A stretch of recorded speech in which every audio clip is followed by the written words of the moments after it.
Hello everyone, मैं अनुज कुमार मिश्रा आप सभी का RS एकेडमी पे स्वागत करता हूं। और आज हम लोग फर्स्ट लेक्चर देखने जा रहे हैं जो कि 11th फिजिक्स पे है। जैसा कि मैंने लास्ट क्लास में आपसे कहा था कि मैं जल्दी ही आपको कोर्स प्रोवाइड करने वाला हूं +2 के लिए, तो आज ये हम लोगों का फर्स्ट लेक्चर है और बेसिकली जो साइंस स्ट्रीम के स्टूडेंट हैं उनके लिए है। लेक्चर स्टार्ट करने से पहले मैं आपसे कुछ बातें बोलना चाहता हूं जो कि बहुत ज़्यादा ज़रूरी है। देखिए, हम लोग 10th का एग्ज़ाम दे चुके हैं, 11th में पहुंचने वाले हैं, या फिर मैं कहूँ पहुंच चुके हैं। समर वेकेशंस आने वाला है और आप छुट्टियां एंजॉय करने वाले हैं। तो मैं आपसे कहूँगा कि कहीं भी रहो, छुट्टी एंजॉय करो। जैसे हमें डेली जीने के लिए सांस लेना ज़रूरी है, खाना खाना ज़रूरी है, वैसे ही पढ़ना भी ज़रूरी है। आपको इस समर वेकेशंस में भी पढ़ाई करना चाहिए।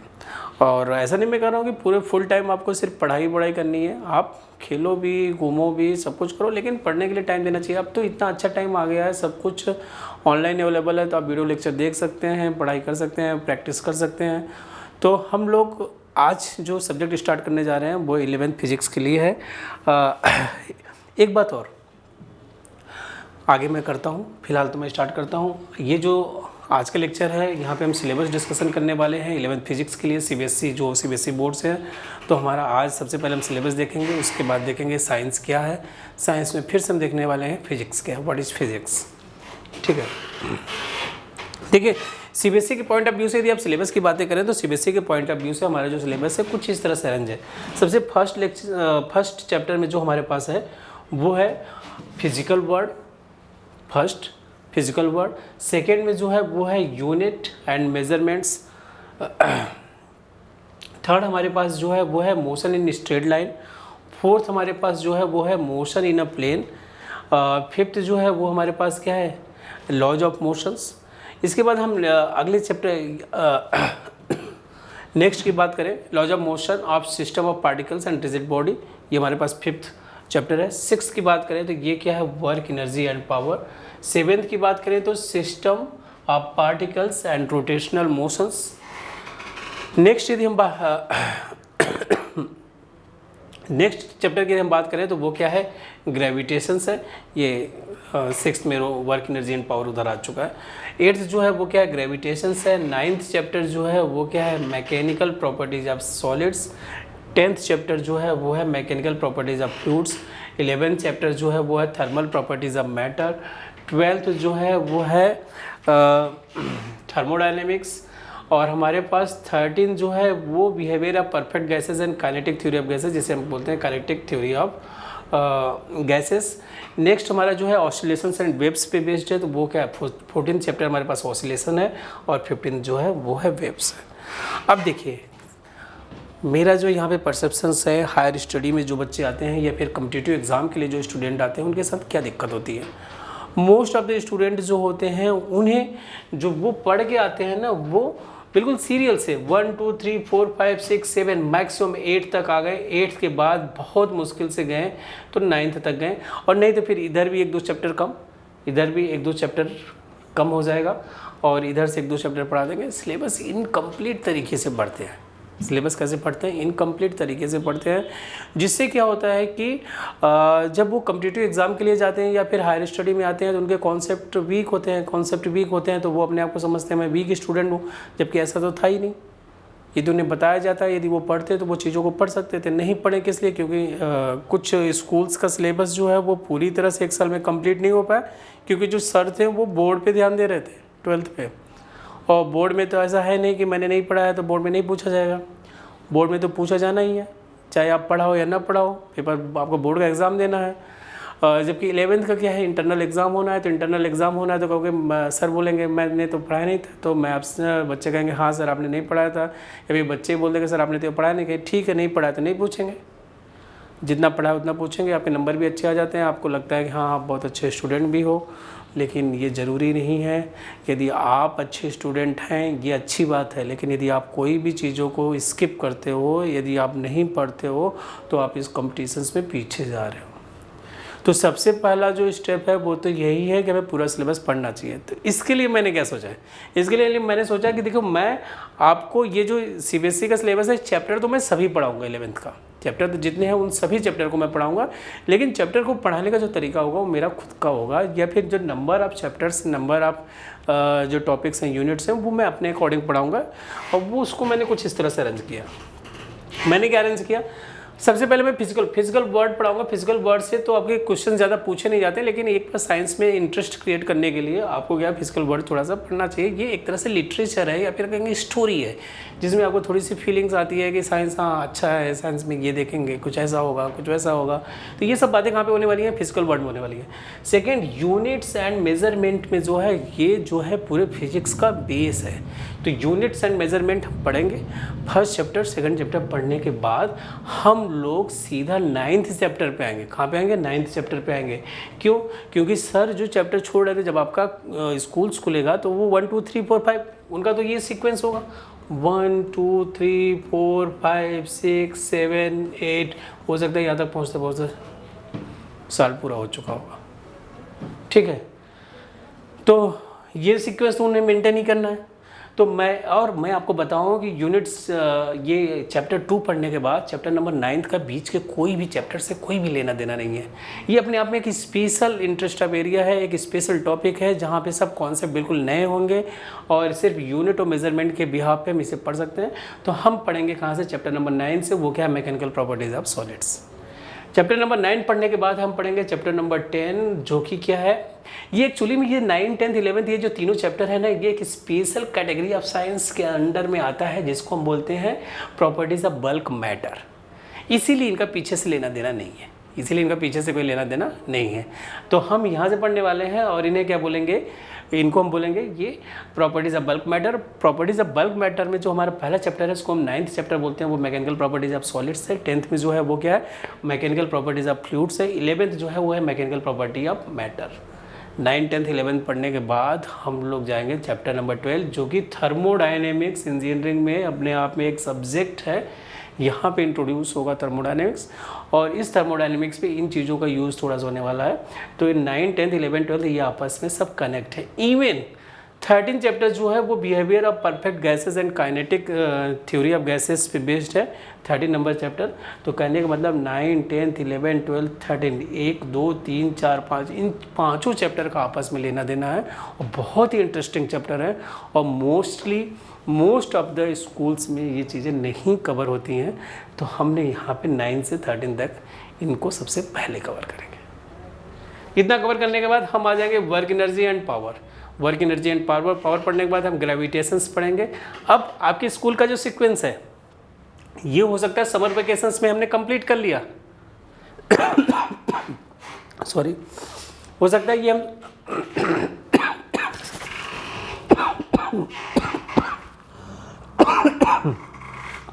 हो सकता है समर वेकेशंस में आपने ये टॉपिक कंप्लीट कर लिया। उसके बाद जब तक आपका स्कूल खुला, हम यहाँ पे चैप्टर नंबर 3 पे आ गए, ये मोशन इन स्ट्रेट लाइन। अब यहाँ से हम सीक्वेंस वापस आ जाएंगे, 3rd, 4th पढ़ेंगे, 5th motion in straight line, motion in a plane, laws of motion हम देखेंगे। उसके बाद लॉज ऑफ मोशंस, या फिर आपके motion of system, particles of rigid body, ये हम 5th नंबर चैप्टर पढ़ेंगे। और 6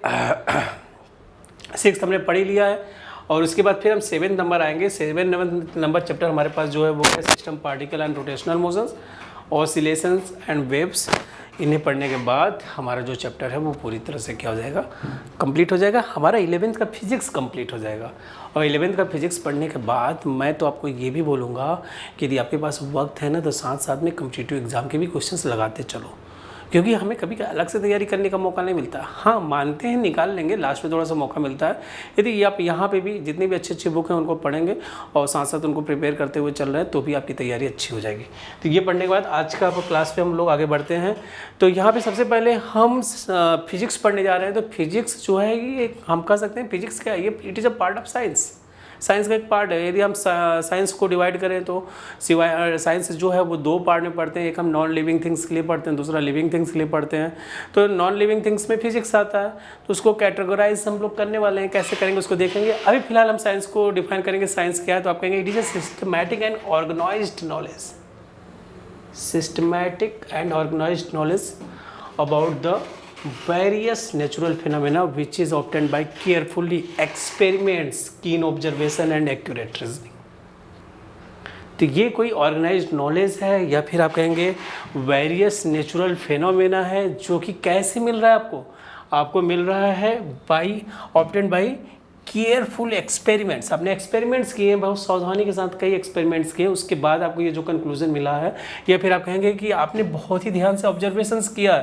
जैसे न्यूटन ने ऑब्जर्वेशंस किया था कि जो फ्रूट्स है वो फल, जो आपका है फ्रूट्स है, सेब एप्पल जो था वो पेड़ से टूटने के बाद नीचे आ रहा है, तो उन्होंने कहा ये ड्यू टू ग्रेविटी। ऑब्जर्व किया उन्होंने, बाद में उस पर उन्होंने स्टडी किया। ये किन ऑब्जर्वेशन से, या फिर कहेंगे एक्यूरेट रीजनिंग, इसे हम क्या कहेंगे? साइंस कहेंगे। तो ये आप सभी लोग साइंस, आपने 11th में आ चुके हो, आप साइंस को जानते हो। नहीं साइंस को जानते हो तो बहुत ही आसान, साइंस के स्टूडेंट को साइंस का डिफिनेशंस देना बहुत ज़रूरी है, क्योंकि कभी कभी हम क्या होता है किसी बड़े पैमाने पे पहुंचने के बाद छोटी छोटी सी बातें जो हैं वो हमारे दिमाग से निकल जाती हैं। तो ये हमारे पास, यदि आपसे कोई पूछे कि व्हाट इज साइंस, तो आप कहेंगे it is a systematic knowledge of various natural phenomena which is obtained by careful experiments and keen observations and accurate reasoning। ठीक है। अब यदि मैं बात कहूँ कि साइंस जो है संस्कृत में किस वर्ड के सिमिलर है, तो आप कहेंगे शास्त्र। संस्कृत का जो वर्ड है शास्त्र वो साइंस के सिमिलर है, या फिर अरेबिक वर्ड इल्म जो है ये क्या बिल्कुल सिमिलर मीनिंग है ऑर्गेनाइज्ड नॉलेज ऑफ साइंस के। ठीक है, तो यहाँ पे मुझे ऐसा उम्मीद है कि आपने साइंस समझ लिया होगा साइंस क्या है। साइंस के बाद यदि हम बात करेंगे टाइप्स ऑफ साइंस, तो टाइप्स ऑफ साइंस को हम दो तरह से डिवाइड कर सकते हैं, जैसा कि मैंने आपसे कहा, एक हम लिविंग थिंग्स के लिए बोल सकते हैं, दूसरा किसके लिए? नॉन लिविंग थिंग्स के लिए।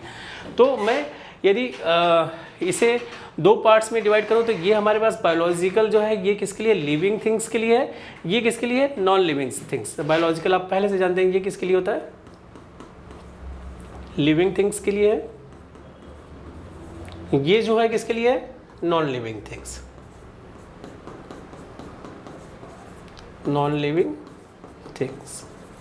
ठीक है, बायोलॉजिकल साइंस को मैं फर्दर देखना चाहूँ तो इसके अंदर आपने देखा बॉटनी, बॉटनी जो है बायोलॉजिकल साइंस का पार्ट है। जूलॉजी, आप यहाँ पे पेड़ पौधे देख रहे हैं, जानवरों को देख रहे हैं। ऑर्थिनोलॉजी हुआ, एंथ्रोपोलॉजी होगा, एंटोमोलॉजी, फॉरेंसिक साइंस, ये सब हमारे पास कैसे हैं?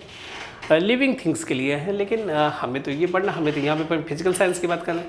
फिजिकल साइंस जो है ये मेनली फिजिक्स और केमिस्ट्री को कवर करता है।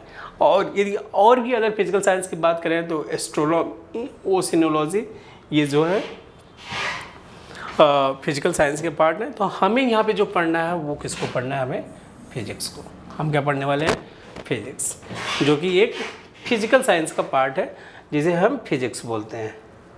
ठीक है, अब यदि आपसे कोई पूछे व्हाट इज फिजिक्स, फिजिक्स क्या है, तो फिजिक्स क्या है इसे डिफाइन करने से पहले सबसे पहले बोलेंगे कि ये जो वर्ड फिजिक्स है ना, ये कहाँ से आया? ये ग्रीक वर्ड से आया है। कहाँ से आया? ओरिजिनेट्स कहाँ से हुआ है? आप कहेंगे फिजिक्स वर्ड जो है ग्रीक वर्ड से आया है, फिर ओरिजिनेट्स फ्रॉम ग्रीक वर्ड, जिसका मतलब क्या होता है? Nature, which means nature. इसका मतलब क्या है? नेचर। इसको इंट्रोड्यूस किसने किया था? एक साइंटिस्ट ने इंट्रोड्यूस किया था जिसका नाम है एरिस्टोटल। ये सब कुछ बातें आपको पता होनी चाहिए, क्योंकि हम जब पढ़ते हैं ना तो थोड़ी सी स्टोरी क्रिएट करना होगा। जब हम स्टोरी क्रिएट अपने माइंड में करेंगे ना तो हमें थोड़ा सा इंटरेस्टिंग लगेगा, और जब हमें इंटरेस्टिंग लगेगा तभी हम पढ़ पाएंगे। तो कहाँ से आया है? ग्रीक वर्ड से आया है। किसने इंट्रोड्यूस किया था? एरिस्टोटल ने इंट्रोड्यूस किया था। यह भी संस्कृत में इक्विवेलेंट फिजिक्स की जो होता है वो किसे, उसे हम क्या कहते हैं? भौतिकी। और हमारे जो हिंदी मीडियम या हिंदी बोर्ड के होते हैं वो भौतिकी के नाम से भी जानते भी हैं फिजिक्स को, जिसका मतलब होता है फिजिकल वर्ड। ठीक है, अब यदि आपसे कहा जाए कि इसकी डिफिनीशंस क्या है, जब आपने इतना बता दिया तो डिफिनीशन बता दो, तो आप कहेंगे physics is the branch of science that deals with the study of basic law of nature, study of basic law of nature and their manifestations in various natural phenomena.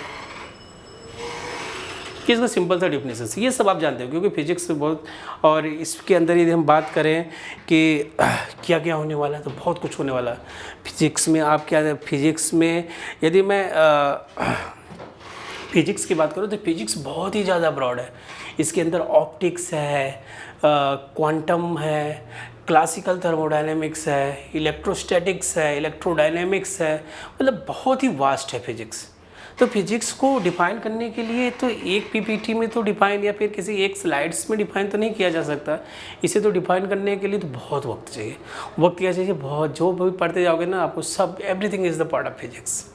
तो आप कहेंगे ये कुछ छोटी छोटी बातें, पूरी बातें तो बोली नहीं जा सकती। ये जब आप सब्जेक्ट पढ़ेंगे तब आप फील करेंगे। कुछ बातें बोली जा सकती है, जैसे मैं कह सकता हूँ it concern with the interaction of matter with matter और एनर्जी। मतलब आप जानते हैं मॉलिक्यूल्स के बीच में इंट्रैक्शंस भी होता है, रिपल्सन्स भी होता है। नहीं जानते हैं तो आगे हम देखने वाले हैं इंट्रामोलिकुलर फोर्सेस क्या हैं, एटम्स, इन सब की बातें, मॉलिक्यूल्स, इन सब की बातें हम फिजिक्स में देखने वाले हैं। दूसरा बात है, it deals with the various features of natural world such as space, time, matter, motions, energy, radiations, ये सब बातें हम देखने वाले हैं। अब देखिए हम यहाँ पे ये भी देखने वाले हैं कि रेडिएशंस क्या होगा। आपने ये रेडिएशंस नाम सुना होगा, जैसे ब्लैक बॉडी होता है। ब्लैक बॉडी जो होता है वो एनर्जी को रेडिएट करता है, या फिर ब्लैक बॉडी जो है गुड इमीटर्स भी है, गुड एब्जॉर्बर भी है। तो ये सब बातें हम यहाँ पे देखने वाले हैं। फिजिक्स को फिर भी मैं यदि एक आखिरी शब्दों में डिफाइन करना चाहूँ कि फिजिक्स से हम क्या समझते हैं, तो मैं कहूँगा it is the most fundamental of all sciences as it concern with the study of various natural phenomena. तो यहाँ पे हम स्टडी करते हैं क्या? वेरियस नेचुरल फिनोमेना की स्टडी करते हैं। किसके अंदर स्टडी करते हैं? फिजिक्स के अंदर स्टडी करते हैं। तो आज की क्लास में तो मैंने अभी आपको कुछ भी नहीं पढ़ा है। मैं तो सिर्फ आपको ये आज की क्लास में बताना चाह रहा हूँ कि हम लोग 11th का फिजिक्स पढ़ने वाले हैं। हम लोग 11th का फिजिक्स पढ़ने वाले हैं। तो मैं आपसे कहूँगा कि आप लोग जुड़े रहिए, और जो भी 11th के स्टूडेंट हैं वो कुछ कमेंट करें, मुझे पर्सनल मैसेज भी कर सकते हैं जो पहले से जानते हैं। और जितना आप मुझे मैसेज करेंगे थोड़ी सी एनर्जी बूस्टअप होगी और हम लोग उतना बेहतर करते चले जाएंगे। तो आज की क्लास के लिए इतना ही। Thank you. पढ़ते रहिए और मुस्कुराते रहिए।